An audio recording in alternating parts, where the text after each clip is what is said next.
Kalau sudah sempurna syarat taubat tadi antara dia dengan Allah dosanya, maka insya Allah diampuni Allah Subhanahu wa taala.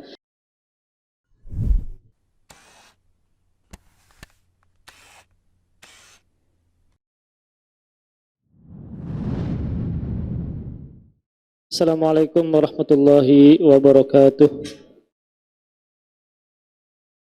Alhamdulillahi rabbil alamin, wassalatu wassalamu ala nabiyyina wa habibina Muhammadin wa ala alihi wa sahbihi wa barik wasallim ajma'in, wa la hawla wa la quwata illa billahil aliyyil azim, amma ba'du.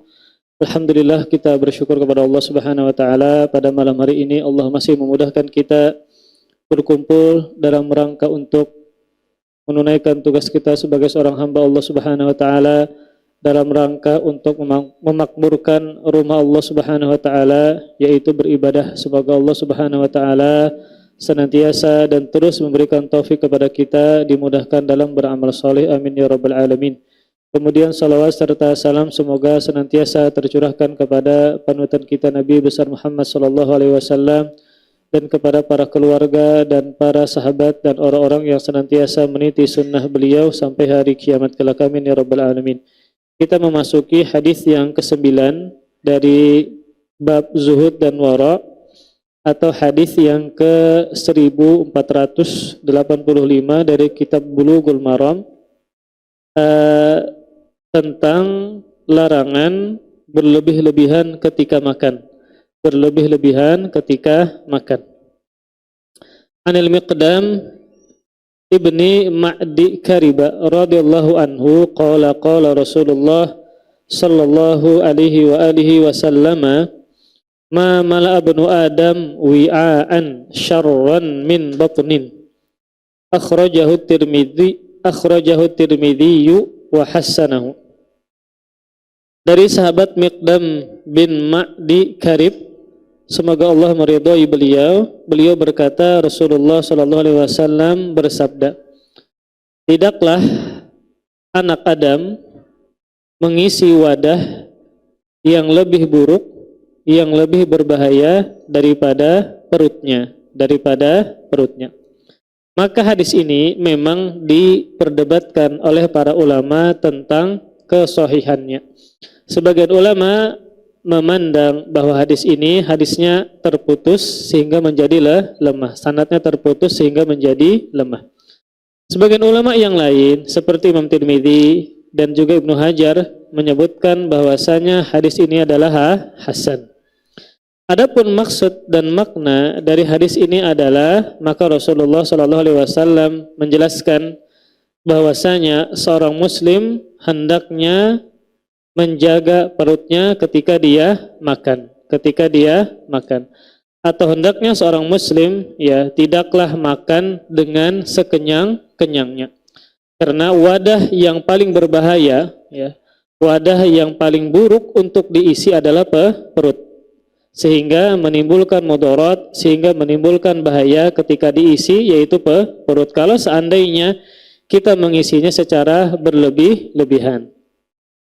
Dalam ayat yang lain yang senada dengan hadis ini, firman Allah Subhanahu wa taala, wa kulu washrabu wala tusrifu. Wa kulu washrabu wala tusrifu. Makanlah dan minumlah kalian, wala tusrifu, dan jangan berlebih-lebihan. Anggaplah misalnya kita mengambil pendapat sebagian ulama yang menyatakan hadis ini adalah lemah.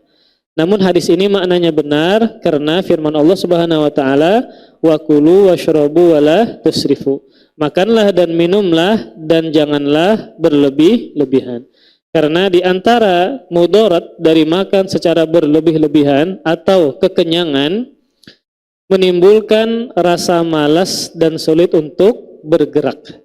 Karena Islam itu menganjurkan dan memerintahkan pemeluknya untuk produktif, baik berkaitan dengan pekerjaan dunia atau pekerjaan agama, sehingga yang menghambat seseorang dari produktivitas untuk bekerja, baik berkaitan dalam agamanya atau dunianya, adalah karena kekenyangan, sehingga malas kemudian sulit untuk bergerak. Adapun kalau seandainya sesekali kenyang atau kenyang namun tidak kekenyangan, nah maka ini tidak mengapa. Karena ada hadis yang lain yang mana Rasulullah Shallallahu Alaihi Wasallam, hadisnya sahih, dikeluarkan oleh Al-Imam Al-Bukhari, bahwa Rasulullah Shallallahu Alaihi Wasallam pernah menyuruh sahabat Abu Hurairah radhiyallahu taala anhu untuk minum susu sampai kenyang. Ketika Rasulullah Shallallahu Alaihi Wasallam meminum susu, ya, maka Rasulullah tetap menyuruh kepada beliau, isyrab, minumlah. Ya. Kemudian Abu Hurairah minum. Ya. Kemudian Nabi perintahkan lagi, minumlah, sampai beliau kenyang. Lalu mengatakan, walladzi ba'atsaka bil haqq ma ajidu lahu maslakan. Demi zat yang mengutusmu dengan hak, dengan benar, aku tidak mendapati jalur lagi dalam perutku untuk minum. Itu menunjukkan beliau kenyang. Sehingga tidak mengapa kalau sekali-kali dan tidak menjadi kebiasaan kalau seandainya makan tidak sering kekenyangan. Maka ini menunjukkan, dan ini dalil bahwasanya sesekali seseorang tidaklah mengapa untuk kenyang. Namun tadi ketika dia berlebih-lebihan sampai kekenyangan, ya sampai apa? Kekenyangan, maka inilah yang dilarang karena bisa membuat seseorang itu apa? Menjadi malas dan sulit untuk bergerak. Namun kalau seandainya kita dihidangkan dengan makanan yang enak, yang jarang kita makan, kemudian atau yang menghidangkan adalah seorang yang kita hormati, kemudian sidin kada hakun kalau bulik belum kenyang, nah maka pian harus makan dengan kenyang. Maka dalam kondisi ini tidak mengapa. Tadi ingat, jangan sampai menjadi kebiasaan, apalagi sampai menjadi kekenyangan. Ini berarti kekenyangan itu adalah istilah kenyang di atas kenyang. Sidin ini sudah kenyang, namun ditambah lagi, maka ini menjadi berlebih-lebihan. Maka ini sebagaimana firman Allah Subhanahu Wa Taala, memang menyuruh kita makan dan minum, tapi wala tusrifu, namun jangan secara berlebih-lebihan. Maka para ikhwah sekalian, memang secara asal menggunakan nikmat Allah Subhanahu Wa Taala seperti makanan, minuman, hukumnya adalah secara asal mubah dan halal dan boleh. Namun kalau seandainya kekenyangan sehingga menimbulkan mudarat seperti malas bergerak, malas beribadah kepada Allah Subhanahu Wa Taala, dan juga kekenyangan ini bisa membangkitkan syahwat. Makanya di antara cara kita untuk bisa mengendalikan dan menurunkan syahwat adalah dengan berpuasa. Karena ketika dia berpuasa otomatis tidak makan, sehingga syahwat dia turun kemudian bisa dikendalikan. Nah, maka ketika dia tadi kekenyangan, maka banyak menimbulkan mudarat. Di antaranya adalah malas beribadah kepada Allah Subhanahu Wa Taala, kemudian syahwat memuncak, ya. Kemudian juga tidak menjadi orang yang produktif. Kemudian juga diantaranya adalah otak menjadi buntu. Nah, kekenyangan, sulit bergerak, ya selain malas untuk beribadah kepada Allah, juga otak tidak mudah dan menjadi sulit untuk berpikir. Makanya diantara perkataan para ulama atau diantara perkataan ulama, kalau kita ingin misalnya mencerdaskan akal kita atau mencerdaskan akal anak kita, maka jangan dibiasakan anak itu untuk makan sekenyang-kenyangnya.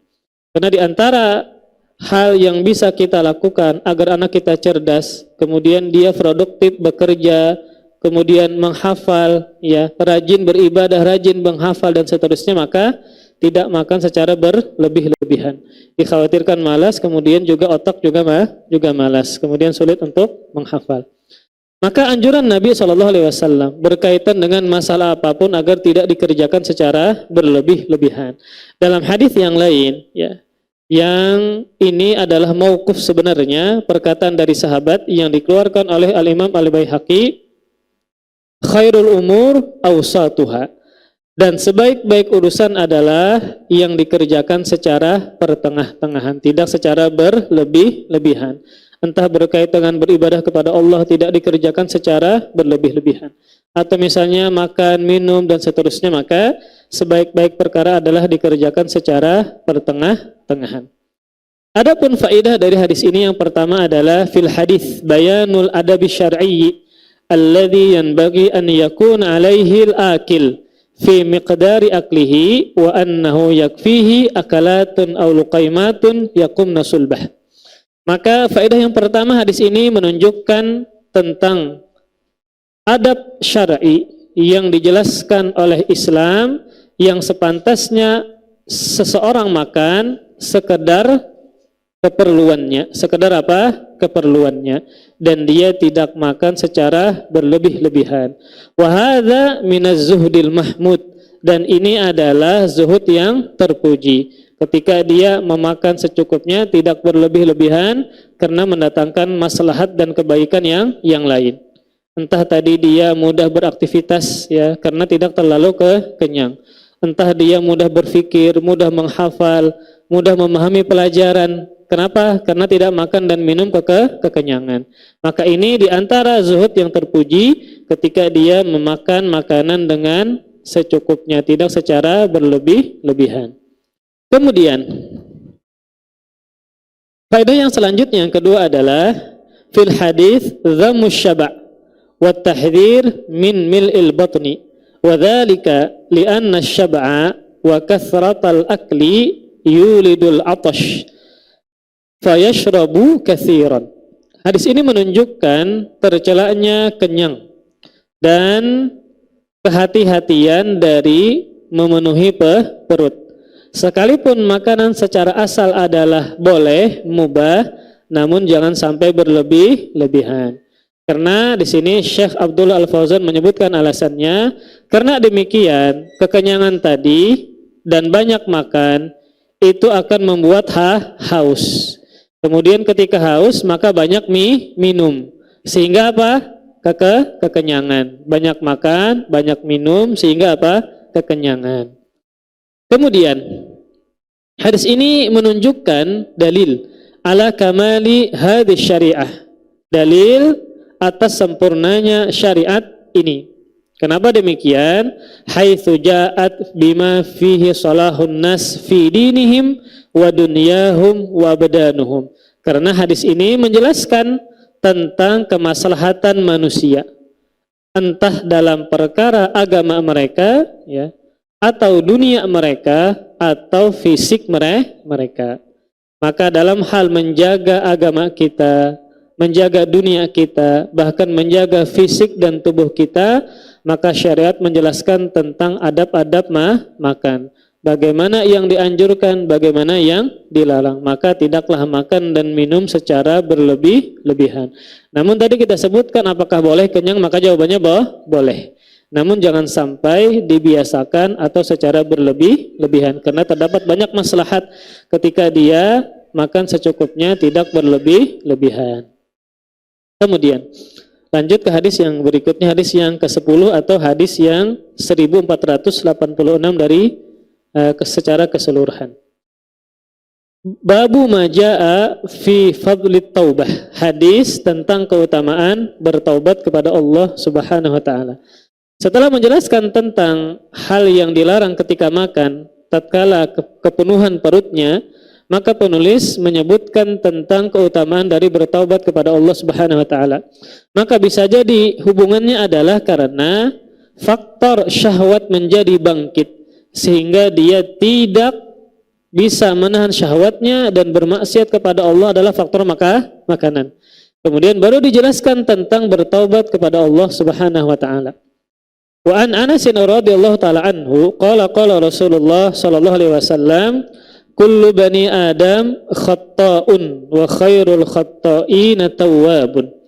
Akhrajahu at-Tirmidzi wa Ibnu Majah wa sanaduhu qawiyyun.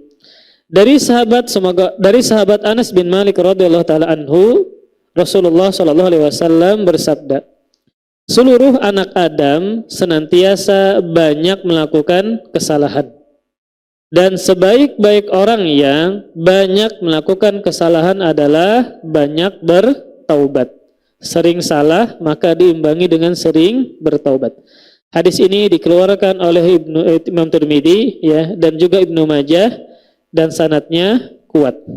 Maka para ikhwah sekalian, di antara sifat yang senantiasa melekat dan tertanam pada seorang manusia atau anak Adam adalah suka melakukan kesalahan.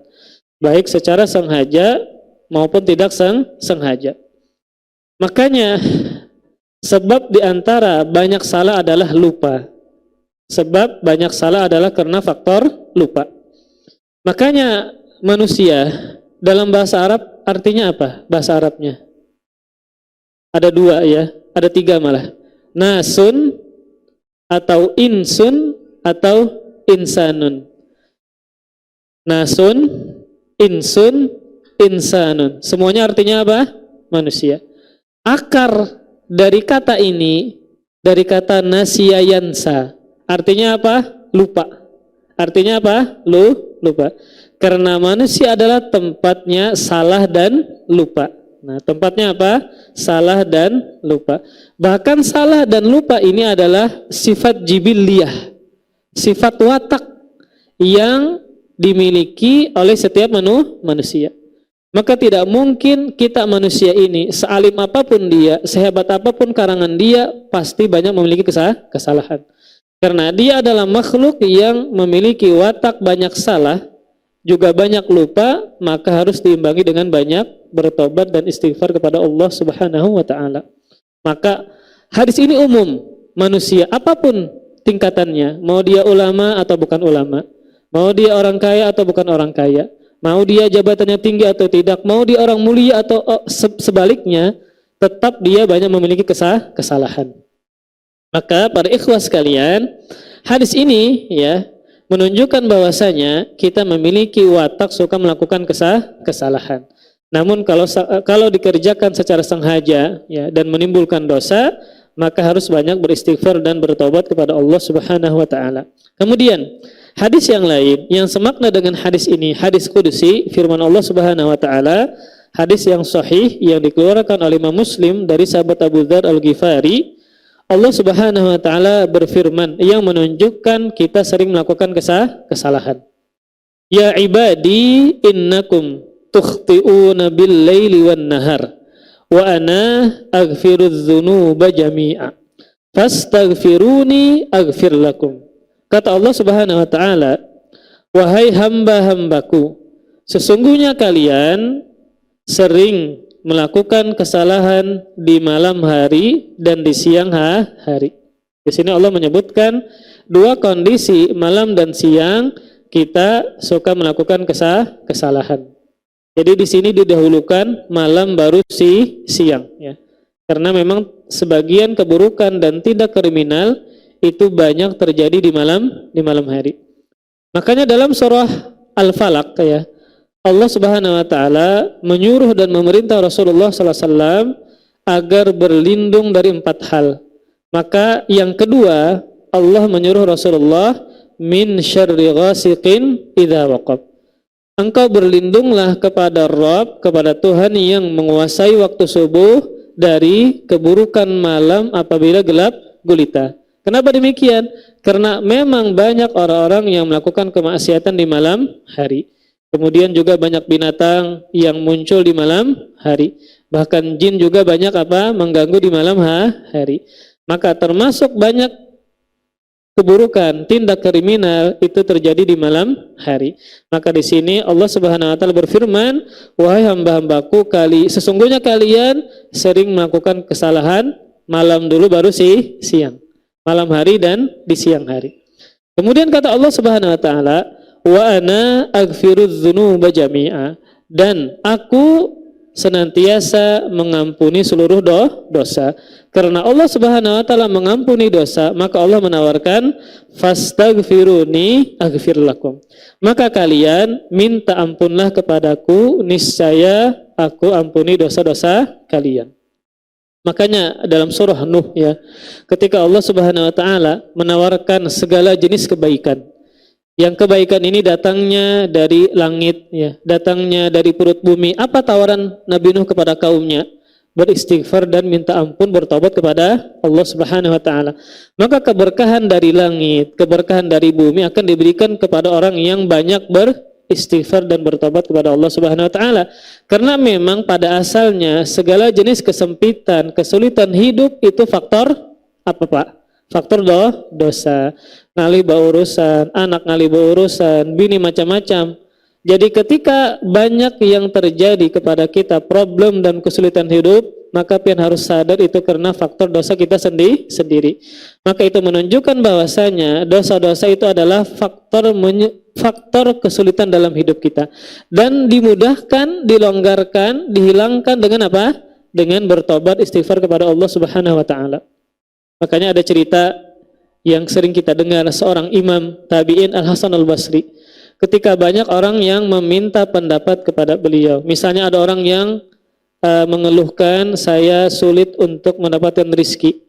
Solusinya apa? Banyaki beristighfar, banyaki taubat. Datang lagi keluhan yang berbeda. Jawabannya apa? Banyaki bertaubat.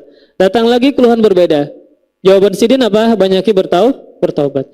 Karena memang secara asal segala kesulitan hidup yang kita alami adalah karena faktor dosa. Maka diimbangi dengan banyak istighfar dan bertaubat kepada Allah Subhanahu wa taala.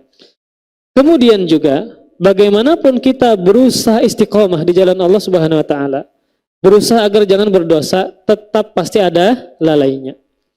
Dan isyarat ini sebagaimana ya firman Allah Subhanahu wa taala, hadis Rasulullah sallallahu alaihi wasallam, hadis yang dikeluarkan oleh sejumlah ulama, di antaranya Ibnu Majah, Imam Ahmad dan Imam Malik, ya Rasulullah sallallahu alaihi wasallam pernah bersabda, istaqimu walan tuhsu. Kata Rasulullah SAW, istiqomahlah kalian, niscaya kalian tidak sanggup. Kenapa demikian?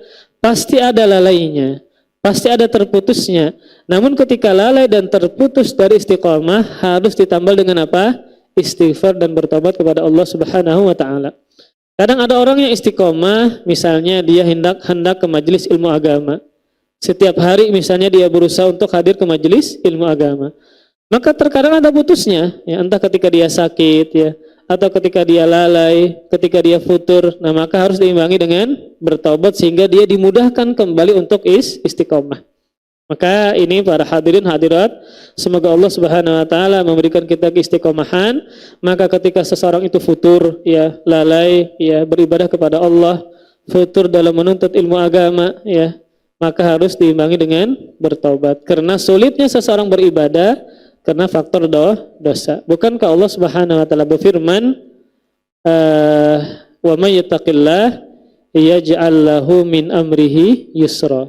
Kata Allah Subhanahu wa taala dalam surah At-Talaq, barang siapa yang bertakwa kepada Allah, niscaya Allah Subhanahu wa taala akan mempermudah urusannya. Maka kemudahan dalam urusan yang Allah tawarkan bagi orang yang bertakwa bukan cuma urusan dalam dunia. Masalah rezekinya diluruskan, diperbanyak, dimudahkan. Tapi juga berkaitan dengan urusan beragama, seperti menuntut ilmu agama, ya, kemudian baca Al-Quran, kemudian bisa mengerjakan salat sunnah rawatib, ya, kemudian tidak durhaka kepada orang tua, menjalankan hak sebagai seorang suami dan ayah. Maka cara kita memudahkan untuk melakukan kegiatan-kegiatan agama tadi adalah dengan bertakwa kepada Allah Subhanahu wa taala, dengan meninggalkan perbuatan maksiat. Nah, para ikhwah sekalian, dari hadis ini menunjukkan bahwasanya karakter manusia, karakter seseorang, ya, adalah suka banyak melakukan kesalahan. Maka tadi ketika Rasulullah menjelaskan kepada kita adalah orang yang sering banyak melakukan kesalahan, Rasulullah menyebutkan solusinya dengan apa? Tawab, banyak melakukan taubat. Nah, apakah kesalahan yang kita lakukan sedikit? Maka jawabannya enggak banyak. Jawabannya apa, banyak. Kalau kita perhatikan lafaz hadis yang keluar dari lisan Nabi ini, beliau mengatakan khatta'un. Khatta'un itu dalam ilmu bahasa Arab istilahnya adalah sighat mubalaghah. Sighat mubalaghah yang menunjukkan makna banyak dan sering. Misal nih, orang yang makan, bahasa Arabnya adalah akilun, pakai hamzah, ya, akilun. Namun orang yang sering makan, dikit-dikit makan, bahasa Arabnya adalah akalun, wazan fa'alun. Wazan apa? Fa'alun. Ada orang yang sering, misalnya sering sering tidur. Nah, naim kan orang yang tidur. Orang yang sering tidur, dimanapun inya beandak kepala guring. Mau di pahumaan kah, mau di masjid kah, beandak kepala aja guring sidin. Maka orang yang pengguringan dibawakan kepada wazan fa'al, naim guring, maka nawam. Orang yang suka tidur. Nah, maka di sini kan khotta. Khoti orang yang salah. Khotta'un orang yang banyak salah. Maka secara asal karakter manusia adalah banyak melakukan kesalahan. Entah salah dia kepada diri sendiri ketika dia dapat musibah, kada sabar, itu salah kepada diri sendiri. Atau dia salah kepada istri, salah kepada anak, salah kepada hewan, binatang berjalan pian tinjak. Nah itu pian salah berarti. Inya kada salah lalu pian tendang. Jadi kita banyak melakukan kesalahan. Dan juga salah kita kepada Allah Subhanahu wa taala berkaitan dengan perintah. Maka secara asal karakter kita tertanam adalah watak banyak melakukan kesalahan. Nah Rasulullah menyebutkan solusinya wa khairul khatta'in tawabun wazan fa'al. Maka sebaik-baik orang yang banyak melakukan kesalahan adalah tawab. Apa makna tawab? Yang banyak bertaubat. Nah banyak bertaubat. Makanya Rasulullah SAW mencontohkan kepada kita, beliau saja banyak bertaubat dan beristighfar kepada Allah Subhanahu wa taala. Dalam satu majelis, satu kali duduk, Rasulullah pernah beristighfar 100 kali. Nah, kemudian para ikhwas sekalian, bertaubat kepada Allah Subhanahu wa taala ini berbeda dengan istighfar. Taubat berbeda dengan istighfar. Istighfar artinya apa? Mengucapkan astagfirullah. Sedangkan taubat lebih dalam maknanya daripada istighfar. Maka taubat tidak dikatakan bertaubat dengan lisan kecuali dia harus melakukan syarat-syarat taubat. Nah, maka istighfar dan taubat berbeda. Maka taubat lebih dalam maknanya, lebih sulit dibandingkan dengan beristighfar. Istighfar hanya dengan mengucapkan astagfirullah, maka dikatakan dia beristighfar, saya meminta ampun kepada Allah. Tapi taubat tidaklah dikatakan bertaubat kecuali dengan melakukan syarat-syarat dari taubat. Nah, maka kita rinci. Kalau dosanya berkaitan antara dia dengan Allah, hak Allah, maka syarat taubatnya tiga. Ini berapa? Kurang satu, Pak. Jadi 3. Kalau haknya yang dia langgar adalah hak Allah Subhanahu wa taala, maka syarat taubatnya 3. Yang pertama adalah an-nadam, menyesal. Menyesal apa? Melakukan maksiat tadi. Misalnya dia apa? Hak Allah yang dia langgar. Tidak sholat, ya. Tidak berpuasa, ya. Ini hak Allah yang dia langgar. Maka syarat pertama adalah an-nadam, menyesal. Menyesal pian kada sembahyang. Dan penyesalan ini adalah satu-satunya penyesalan yang berpahala dan bermanfaat. Nah, kalau pian menyesal ditolak akhwat itu kada berpahala pian. Tapi kalau penyesalan pian karena dosa, berpahala dan beribadah. Karena termasuk syarat dari taubat. Kemudian yang kedua adalah al-azmu, bertekad tidak mengulangi. Bertekad tidak mengulangi. An-nadamu wal azmu, menyesal, bertekad. Menyesal melakukan, bertekad tidak mengulangi. Yang ketiga al-iqla, berhenti melakukan maksiat tadi. Berhenti sekarang dari maksiat tersebut. Menyesal, bertekad dan berhenti. Kalau sudah sempurna syarat taubat tadi antara dia dengan Allah dosanya, maka insya Allah diampuni Allah Subhanahu wa taala. Karena di antara salah satu nama Allah adalah At-Tawwab, yang maha menerima taubat. Jadi tawab ada 2 makna. Ada tawab nama dan sifat Allah yang maha penerima taubat. Ada tawab maknanya adalah yang sering bertaubat. Jadi dalam nama-nama Allah ada yang kalimatnya mustarak, yang bisa digunakan untuk Allah dan bisa digunakan untuk makhluk. Nah, seperti nama Allah Rahim, yang maha pengasih. Maka nama Allah ini Rahim, ternyata Allah sebutkan untuk Rasulullah. Untuk siapa? Rasulullah. Allah menyebutkan sifat Rasulullah Raufur Rahim. Apa arti Rahim? Yang sangat penyayang, yang sangat pengasih. Maka kalimat Rahim, lafaz Rahim bisa untuk Allah dan bisa untuk makhluk. Namun kalau Rahman, kalimat nama Allah Rahman atau misalnya Al-Jabbar, maka ini khusus milik Allah. Tidak boleh seseorang menamakan anaknya cuma Rahman, maka harus ada sandaran sebelumnya yang menunjukkan penghambaan. Abdurrahman baru boleh. Tapi kalau Rahim, boleh kita mengarani anak cuma Rahim, karena boleh untuk makhluk. Ya, boleh untuk makhluk. Nah, kembali kepada nama Allah Tawwab tadi, juga termasuk salah satu nama Allah adalah Tawwab yang maha menerima taubat. Kalau kepada makhluk juga kita bisa sebutkan dengan nama Tawwab, artinya adalah yang banyak bertaubat. Nah, maka para ikhwas sekalian, intinya adalah ketika kita ini adalah seseorang yang banyak memiliki dosa dan kesalahan, maka harus diimbangi dengan banyak dan beristighfar kepada Allah Subhanahu wa taala. Taubat tadi syaratnya 3, kalau dosanya antara dia dengan Allah Subhanahu wa taala. Nah, kalau dosanya berkaitan dengan hak orang lain, tambah satu lagi. Berkaitan dengan apa? Hak orang lain, tambah satu lagi. Hak orang lain ini bisa berupa darah, menumpahkan darah orang lain. Maka harus minta maaf.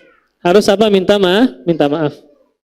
Kalau seandainya orangnya tidak memaafkan ya, kecuali dengan dikisas, maka pian harus siap. Harus siap ya. Kemudian yang kedua, minta maaf kalau berkaitan dengan menjatuhkan kehormatan seperti gibah. Maka juga harus minta maaf. Menggibah orang harus minta maaf, harus minta maaf. Satu syaratnya, kalau pian bepadah menggibah minta maaf tidak menimbulkan kemudaratan, maka pian minta maaf. Namun kalau pian menggibah orang tacut kelayan misalnya, orang pian gibahi, sehingga kalau pian minta maaf ditempeleng pian sidin, berarti menimbulkan kemudaratan yang besar. Maka pian tidak perlu minta maaf, namun perbanyak amal soleh. Bisa jadi nanti pian dituntut sidin, maka siapkan amal soleh. Kemudian bisa lagi dengan memuji kebaikan sidin di hadapan orang lain. Bisa juga dengan mendoakan kebaikan untuk sidin, semoga Allah memaafkan kesalahan pian. Semoga sidin dibukakan hatinya untuk memaafkan pian. Maka siap-siap dengan amal soleh, atau dengan memuji kebaikan sidin di tempat yang pian gibah, atau dengan mendoakan kebaikan untuk sidin, semoga sidin memaafkan kesalahan pian. Jadi berkait dengan menjatuhkan kehormatan orang lain, memang disyaratkan untuk minta maaf, minta halal. Tapi pian lihat juga kepada siapa yang pian gibahi. Kalau seandainya yang pian gibahi tadi tacut pekauman, orang pekauman, tacut pekauman nang pian gibahi. Nah, pekauman ini para lawan kelayan sama-sama tacut. Nah, ketika pian minta maaf, pernah menggibah sidin, ini penamparan sidin ini. Maka pian urungkan, maka perbanyak amal soleh, puji sidin di tempat yang pian gibah, dan doakan kebaikan untuk sidin. Semoga Allah membukakan hati sidin minta maaf sebelum pian, tanpa pian minta maaf kepada sidin tadi. Tapi kalau seandainya kita pernah menggibah kepada seseorang, yang sidin ini orangnya antengan, yang pasti memaafkan, kada sarik lawan pian, maka harus minta halal dan minta maaf. Kenapa demikian? Karena ada kehormatan sidin yang pian rusak, maka harus minta maaf. Nah, kepada Ustadz, nah kadang ada disampaikan kepada kita. Jadi Ustadz berkisah, ada ikhwah yang mengirim chat lawan sidin menggibah. Sidin apakan? Alhamdulillah sidin apakan. Jadi kalau misalnya pian lihati orang itu, ketika misalnya pian gibah pernah, maka minta maaf, tidak mengapa, maka minta maaf ya. Karena ini berkaitan dengan kehormatan yang pian rusak. Jadi berkaitan dengan hak manusia, maka tadi harus minta maaf. Kalau berkaitan dengan kehormatan yang dirusak atau menumpahkan darah, memukul dan seterusnya, maka harus minta maaf. Nah, berkaitan dengan barang, harta yang dicuri, maka ini harus dikembalikan. Harus apa? Dikembalikan. Ya. Kalaupun pian minta maaf, juga harus disertai dengan minta halal. Misalnya pian kadakawa membulikakan, yang pian curi, yang pian ambil misalnya HP iPhone 15. Nah, itu kan belum keluar. Tapi sidin sudah punya, sudah bisi. Harganya 20 juta ketika itu. Lalu orang itu kada ingat baudu, ketinggal HP-nya. Lalu pian ada kesempatan, kereda CCTV mati, lalu pian ambil. Setelah belajar mengaji, tahu sudah pian. Kalau cukup hanya minta maaf kepada Allah. Maka caranya apa? Harus pian kembalikan. Ternyata harganya 20 juta. HP-nya sudah hilang pulang, gugur misalnya ke sungai, maka pian harus ganti. Ya, bisa dengan uang sesuai dengan kerelaan sidin. Kemudian pian bepadah, hendak bertobat kepada Allah. Lalu jar sidin, wah ini harganya berkurang bang 15 juta. Nah, ganti igen 15 juta. Lalu jar pian, belum kededa duit, kawakah dimaafkan jar pian, minta halal. Kada kawa aja sidin. Maka tetap wajib pian apa? Mengembalikan. Ya, walaupun apa? Pian tidak memiliki duit. Kalau seandainya sidin tidak memaafkan, tetap wajib untuk dikembalikan. Maka pian bisa semakin banyak begawi, ya, orderan semakin banyak misalnya, atau berhutang ke lain, ya, kepada keluarga kah, kepada bini kan yang lebih banyak hartanya daripada pian. Sehingga apa? Sehingga hak yang ada pada diri pian ini sudah terselesaikan sebelum datangnya hari yang tidak ada dirham dan dinar. Kalau di zaman sekarang kita minta maaf, terkadang orang mudah memaafkan kita kalau kita sering beri hadiah, kasih duit, pasti orang itu mudah memaafkan. Tapi ketika di hari kiamat semua orang tamak dengan pahala, karena mereka merasa kurang ketika di hari kiamat dihadapkan dengan berbagai macam kesempitan dan huru-hara. Maka semua orang tamak dengan pahala, sehingga mereka banyak mencari orang yang pernah menzalimi mereka ketika di dunia. Untuk apa? Untuk diambil pahalanya. Maka sebelum datangnya dinar dan dirham, ya, ketika harta tidak bermanfaat di hari kiamat, maka pada hari ini ketika ada maka harus diselesaikan. Ketika yang pian ambil dulunya misalnya ketika lagi sekolah, baru ingat, nah ketika lagi SD banyak mengambil wadai di warung, harus pian belikakan, harus pian minta halal bepada lawan orangnya. Kalau sidin misalnya aku halalkan, aku bari aja misalnya, maka tidak mengapa sidin sudah halalkan. Tapi kalau seandainya kita kada tahu, nah sidin ini menghalalkan kadakah, ya. Kemudian misalnya sidin sudah meninggal dunia, tapi masih ada ahli warisnya, maka pian harus kasihkan kepada ahli waris. Mungkin dulu tahun 90 harga gorengan 100, pian belikakan kada 100, harga gorengan sekarang berapa? Naik 1.200 Pak. Maka pian nilaikan, ya. Setiap hari misalnya selama 6 tahun nah sekolah SD mengambil wadai gorengan acil di warung, pian totalkan berapa? Anggaplah 160 butir karena setahun berapa? 160 hari. Maka perkirakan berapa? Pian kasih kepada ahli waris. Kemudian kalau seandainya tidak ditemukan orangnya, pian pindah kota, ya, kemudian pian kada tahu orangnya, ahli warisnya juga kada tahu misalnya, atau pian kerja di kota orang, ya, sehingga orangnya kada tahu lagi di mana, ya, kontaknya juga enggak ada. Lalu bagaimana cara mengembalikannya? Ada di antara ulama yang menyarankan barang tersebut dinilaikan dengan harta, kemudian disedekahkan. Misalnya tak ambil HP orang kan sengaja, tapi kada dibelikakan. Maka pian nilaikan berapa HP tersebut, kemudian sedekahkan, niatkan untuk yang pian ambil tadi. Setidaknya HP orang yang dicuri tadi dia tidak bisa manfaatkan, namun pahala yang pian kirim sidin manfaatkan di mana dia di akhirat. Nah maka pian konversikan kepada harta, kemudian pian sedekahkan atas nama sidin, sehingga harta tadi bermanfaat untuk sidin ketika di hari kiamat. Nah ternyata orangnya ada, padahal hartanya sudah disedekahkan, maka pian gantikan. Maka pian ganti, maka harta yang pian sedekahkan sebelumnya pahalanya menjadi pian. Jadi ketika misalnya pian sudah berubah kepada harta, kemudian pian sedekahkan, ternyata orangnya ada, tiba-tiba ada, nah maka tetap wajib untuk dikembalikan. Maka harta yang sebelumnya pian sedekahkan, maka pahalanya kembali kepada pian. Maka ini cara kita untuk membersihkan hak-hak orang lain yang ada pada diri kita, sehingga Allah Subhanahu wa taala tidak menuntutnya di hari kiamat. Kita sayang sekali dengan pahala yang kita miliki, maka jangan sampai kita beribadah kepada Allah namun hartanya untuk orang lain. Memang benar kita diperintahkan untuk banyak beribadah kepada Allah Subhanahu wa taala, namun pian harus sadari bahwasanya pahalanya jangan sampai hilang atau diberikan kepada orang lain. Caranya adalah dengan meninggalkan kesyirikan sehingga pahalanya tidak hilang. Jangan sampai kita melakukan kezaliman kepada orang lain sehingga pahalanya diambil oleh orang lain pada hari kiamat. maka pahala yang kita miliki harus dijaga, jangan sampai hilang dan diambil oleh orang lain pada hari kiamat. Wallahu a'lam bishawab. Maka bertobat kepada Allah Subhanahu wa taala dan banyak beristighfar sangat banyak memiliki kebaikan dan manfaat. Kemudian dan bertobat kepada Allah Subhanahu wa taala hukumnya adalah wajib. Bertobat kepada Allah hukumnya adalah wajib. Fardu ain, ya, setiap individu harus bertobat kepada Allah Subhanahu wa taala. Di antara dalilnya adalah firman Allah Subhanahu wa taala di surah An-Nur ayat 31.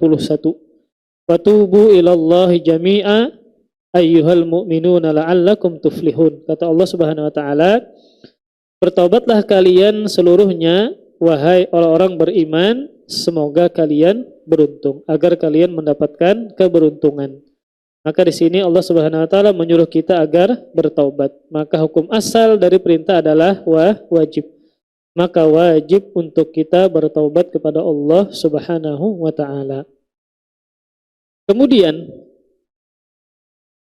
Rasulullah sallallahu alaihi wasallam mengajarkan kepada kita bahwa Rasulullah adalah sosok yang sering bertaubat dan sosok yang banyak beristighfar kepada Allah Subhanahu wa taala. Bahkan dalam sekali duduk, ya, atau satu kali majlis, sekali duduk, maka Rasulullah sallallahu alaihi wasallam beristighfar bisa sampai 100 kali. Dalam sebuah hadis Rasulullah sallallahu alaihi wasallam pernah bersabda, hadis yang sahih yang dikeluarkan oleh Imam Muslim, wa inni la astaghfirullah fil yaumi mi'ata marrah. Dan sungguh aku benar-benar meminta ampun kepada Allah dalam sehari sebanyak 100 kali. Sebanyak apa? 100 kali. Apa hikmahnya seseorang itu wajib bertaubat dan banyak beristighfar setiap hari?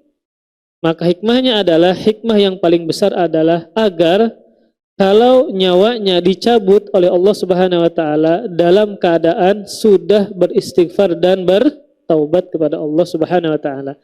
Ketika nyawanya dicabut setelah dia bertaubat kepada Allah Subhanahu wa taala, maka Rasulullah bersabda, "At-taibu minadz-dzambi kaman la dzambalah." Seseorang yang bertobat kepada Allah seperti seseorang yang tidak memiliki dosa.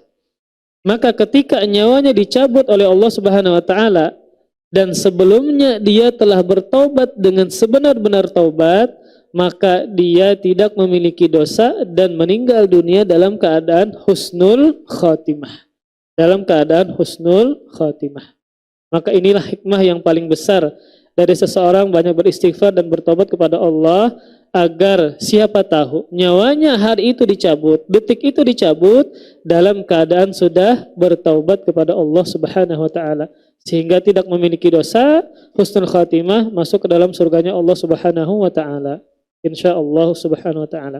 Kemudian di antara hikmah dan keutamaan, ya, orang yang banyak beristighfar kepada Allah Subhanahu wa taala, ada sebuah hadis yang dikeluarkan oleh Al-Imam Baihaqi dan juga Imam Ahmad yang disahihkan oleh Syalbani. Rasulullah sallallahu alaihi wasallam pernah bersabda, "Tuba liman wajada fi sahifatihi istighfaran katsira."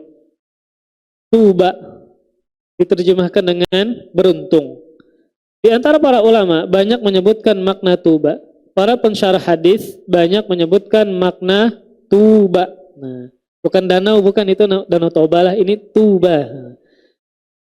Artinya banyak para ulama menyebutkan. Ada yang mengatakan tuba adalah ismus syajarah fil jannah, nama pohon di surga. Ada juga di antara mereka mengatakan salah satu nama surga. Nah, ada nama pohon di surga, ada nama salah satu nama surganya. Ada juga yang mengatakan tuba adalah al-halat thayyibah, keadaan yang baik, kondisi yang baik.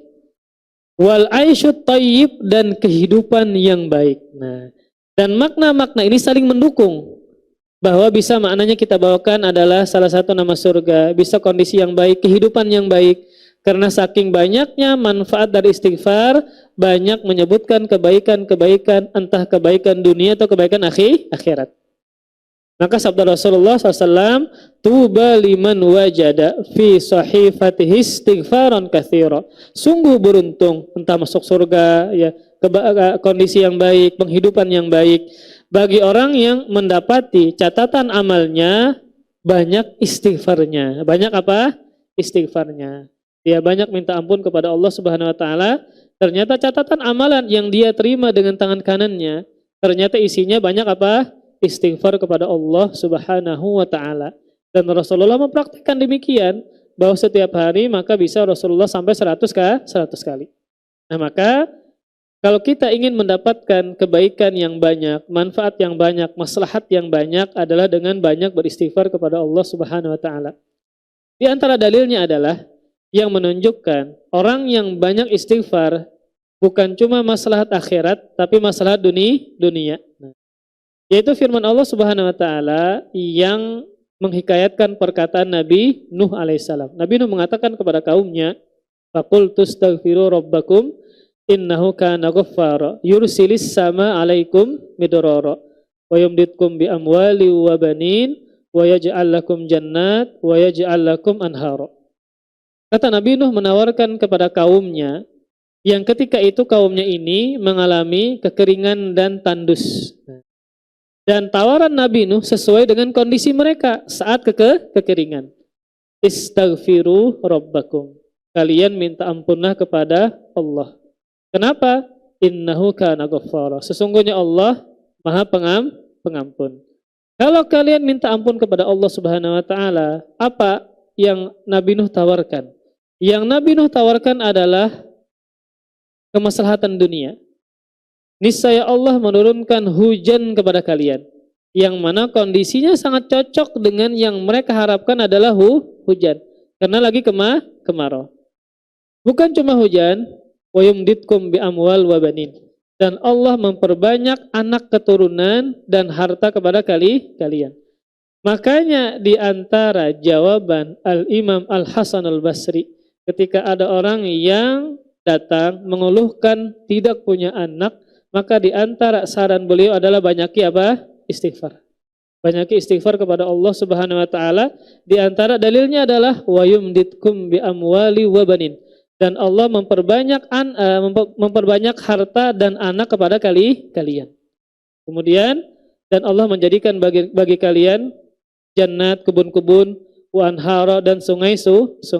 Ini menunjukkan terkadang amal soleh itu dibalas dengan kebaikan dunia. Maka Allah memberikan hujan yang turunnya dari langit dan juga kebaikan yang datangnya dari perut bumi ketika dia banyak beristighfar dan minta ampun bertobat kepada Allah Subhanahu wa taala. Nah, maka ini para ikhwas sekalian, ketika kita merasa banyak problem dan kesulitan dalam hidup, banyaki istighfar dan bertobat kepada Allah Subhanahu wa taala. Itu kuncinya. Itu cara kita untuk mendapatkan kelapangan dan kemudahan dalam menghadapi kehidupan dengan banyak bertobat dan beristighfar kepada Allah Subhanahu wa taala. Adapun faidah dari hadis ini adalah yang pertama, yastadillul ulama bihadzal hadis ala anna min sya'ni ibni Adam al-khata' wal wuqu' fi dzambi. Para ulama berdalil dengan hadis ini bahwa kondisi manusia itu banyak melakukan salah dan banyak melakukan dosa. Kenapa? Karena Nabi mengatakan kullu bani Adam khata', bahwa seluruh anak manusia khata', banyak melakukan kesalahan. Maka jibilliyah, watak atau sifat yang tertanam dari manusia adalah banyak melakukan kesalahan. Apalagi anak halus, nah umur 2 tahun, 3 tahun, 4 tahun yang belum mumayyiz banyak melakukan kesalahan. Walaupun mereka tidak berdosa. Banyu dibalikinya lah, kemudian sabun ditumpahinya lah, tapasan dihamburakannya lah. Nah, maka kita sebagai orang tua harus banyak-banyak sabar. Karena memang kondisi yang banyak salah adalah anak kecil. Apalagi belum mumayyiz 2 tahun, 3 tahun, 4 tahun. Yang mana sebenarnya dia tidak ingin melakukan mutlak salah, enggak. Tetapi memang karena itu adalah jati diri dia, ya. Dengan hal-hal yang baru, membalik banyu, yang ketujuh melihat banyu dibalikinya banyu. Kemudian macam-macam yang diulahnya.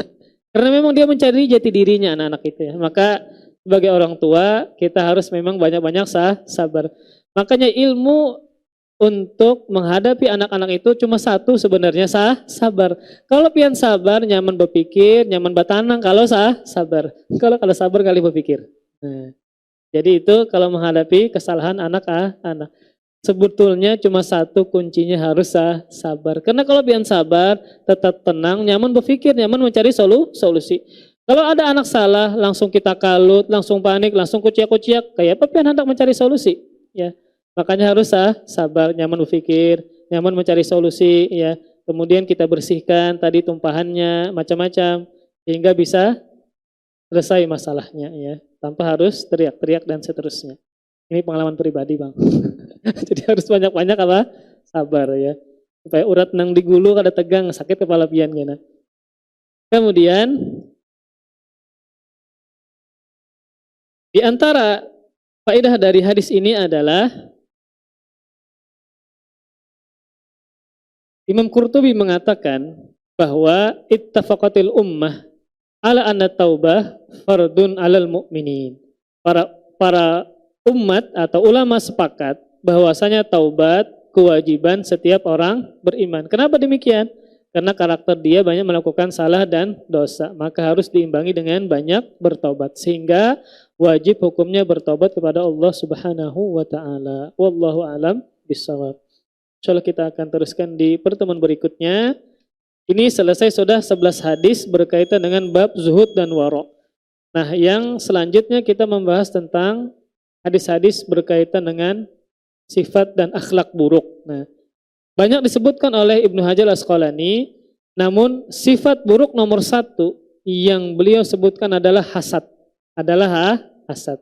Kenapa demikian? Kata para ulama, karena hasad adalah dosa yang pertama terjadi di langit dan dosa pertama terjadi di bumi. Itu adalah faktor hasad. Insya Allah kita akan bahas di kemudian hari. Semoga Allah Subhanahu Wa Taala memberikan kemudahan dalam beramal soleh, sehingga Allah menjadikan kita sebagai seorang yang senantiasa menuntut ilmu agama. Amin ya rabbal alamin. Wassallallahu ala nabiyyina Muhammadin wa ala alihi wa sahbihi wa baraka wa sallam. Subhanakallahumma bihamdika asyhadu an la ilaha illa anta astaghfiruka wa atubu ilaik. Wassalamualaikum warahmatullahi wabarakatuh. Terima kasih. Jazakumullah khairan wa barakallahu fikum. Video ini dibuat atas partisipasi dari donasi Anda. Semoga menjadi amal jariah bagi Anda semuanya.